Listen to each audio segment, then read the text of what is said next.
Olá, estamos começando mais um Negócios na Pauta. Os investimentos privados em sistema de geração própria de energia solar, em telhados e pequenos terrenos no Brasil, cresceram 51,4% em 2022, segundo a ANEEL, Agência Nacional de Energia Elétrica.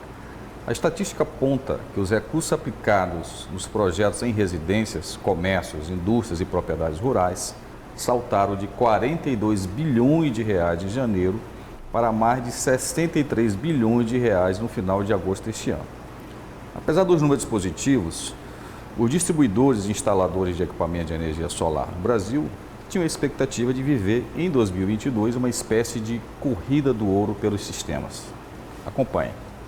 O mercado de sistemas fotovoltaicos, ou seja, aqueles que produzem energia a partir da luz solar, tem crescido no Brasil e o Maranhão não foge à realidade nacional.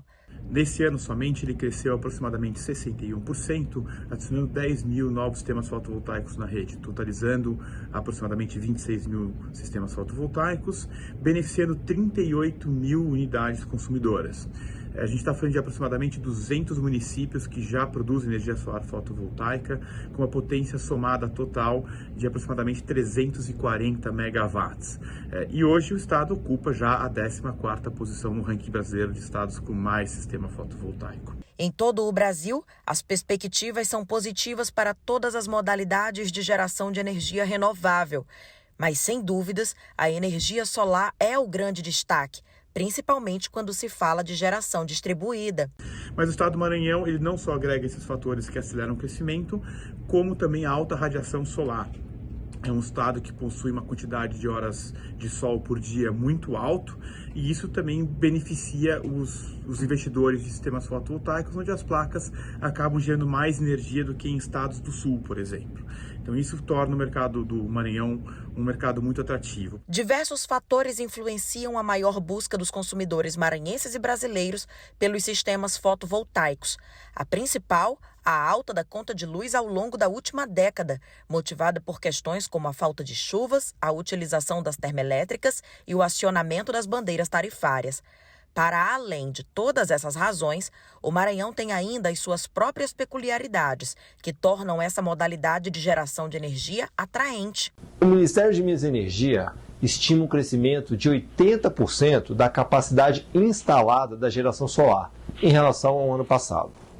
Essa forte expansão coloca a energia solar no terceiro lugar entre as fontes de geração elétrica, devendo superar a eólica em breve. Para se ter uma ideia deste avanço, do ano passado para este ano, a produção de energia fotovoltaica vai saltar de 17 gigawatts para quase 29 gigawatts. Isso significa que a participação da energia solar na nossa matriz elétrica vai passar de 2,5% para 4,1%. O Brasil segue esse ritmo de crescimento desde a criação da lei que permitiu a geração de energia solar em 2012.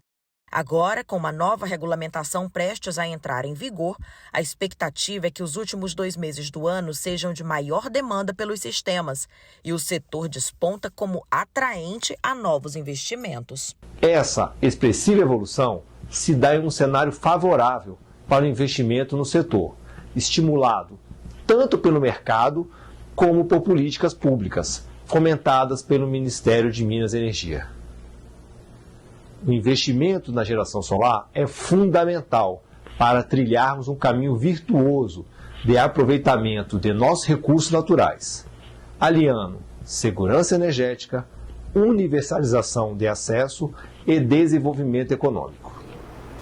Bom, nós vimos aí que a expectativa de quem trabalha no setor da geração de energia solar era maior por 2 principais fatores: a abundância da luz solar no Brasil e o fato de que instalações registradas a partir de 7 de janeiro de 2023 passarão a pagar uma taxa pelo uso da rede de distribuição de energia.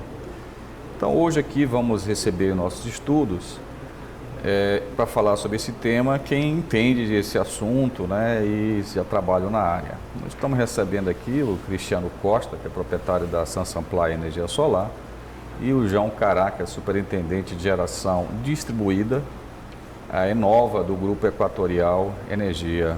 João, Cristiano, sejam bem-vindos, boa noite. Boa noite, Zé. Então, houve de fato essa frustração? Eu diria que não. Não. Eu diria que a gente está num mercado que ele ainda é crescente, é um mercado jovem.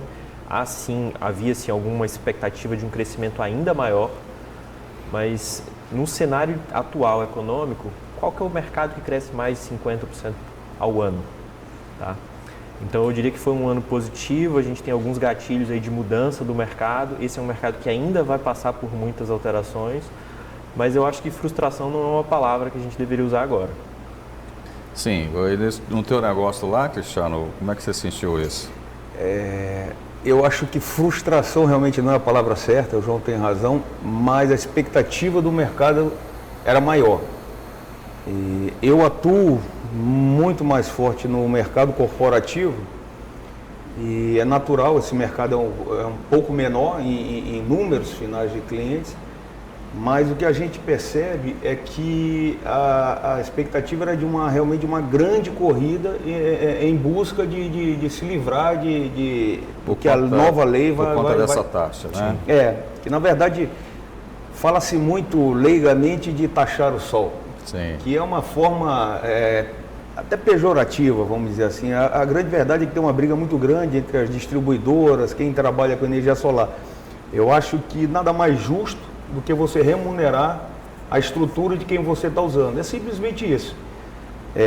Hoje o sistema ele é feito para você gerar energia, você entrega para a Equatorial, no caso aqui da gente do Maranhão, e ela lhe retorna com créditos para ser utilizado.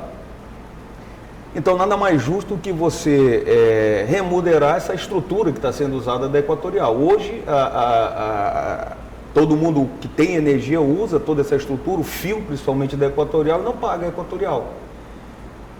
O João, que está mais tempo aí com a Enova, que é uma referência no mercado, e a gente vê que ele atua muito fortemente principalmente no pessoa física, talvez ele tenha essa noção um pouco mais clara, mas eu acho que o que talvez não impactou tanto, que não correu, a impressão que eu tenho, são realmente o financiamento, o recurso, não é?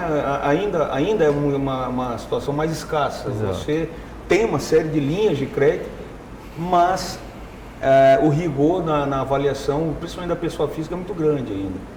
Então você tem financeiras que oferecem crédito que talvez de cada 10 avaliações que você faz na pessoa física, de 8 a 9 retornam.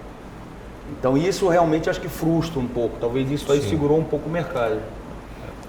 Eu queria só fazer uma abordagem aqui. Esse assunto nós já tratamos, nesses 2 anos do programa aqui, já tratamos da energia renovável, mas vamos tomar um foco mais forte agora na geração distribuída e com 2 empresas que têm bastante experiência no mercado. Na verdade, assim, você tem a geração centralizada, que são as grandes usinas de energia solar, que suprem energia para o sistema interligado nacional, e tem as pequenas usinas que são colocadas em cada casa, cada comércio, cada indústria, ou até distante dela mesmo, porque isso é permitido na legislação brasileira. Ô João, você que está dentro de um grupo grande que é Equatorial, que é uma distribuidora de energia também, né? Sim. Você podia explicar um pouco melhor aqui para a gente como é que vai ser essa chamada taxação, né? Porque não é bem explicado isso. Pronto, posso sim. Acho que é um ponto fundamental para a gente entender o que está acontecendo nessa mudança de lei. E taxação foi um título que se cunhou que talvez não represente o que está acontecendo. Você não vai pagar um adicional por estar usando a rede, como o Cristiano passou. Você vai deixar de compensar uma determinada parcela da tarifa. Então, se hoje a gente tem paridade tarifária, que é eu consumi energia, eu pago um valor por ela, e quando eu uso a rede como uma bateria virtual, que é estou gerando energia, enviando para a rede, para posteriormente buscar créditos para compensar o meu consumo, eu estou usando a rede como se ela fosse uma bateria. Sim. Tá? Estou armazenando alguma coisa, depois voltando com crédito. Tá?